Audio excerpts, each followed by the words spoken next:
How to download the Sandbox Metaverse game. In today's video, I'm going to show you step by step how you can download the Metaverse game on your PC or laptop. It's currently only available on Windows. Let's show you how you can get started. Step number one, go to sandbox.game and there you go. You end up on this page, which is currently the home page of the Sandbox game. What you can do from here is either click on sign in. You can then get started by setting up an account. I've also made a video on that. We'll leave it down below. However, that's not how you download the actual game though.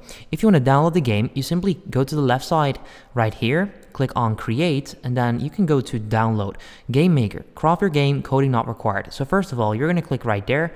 iOS and Mac, like Mac OS is coming soon, so you click Windows, click download game maker, and there you go. There will now be a file downloaded right here, which is a zip file. Click on it, click open when done, or always open. Basically, just open it. And then we're gonna wait for a couple of seconds probably. Just wait for it to open, and then we'll continue from there. So what we're gonna do here is simply extract the file, click right there. It's then gonna do that. Let's wait for it to be complete. And then it should actually open, and then we should have the Sandbox Meta game. There you go. If you now click on yes, we can actually go ahead and start this. Simply click on next, next, click on install, and there you go, you've downloaded the game.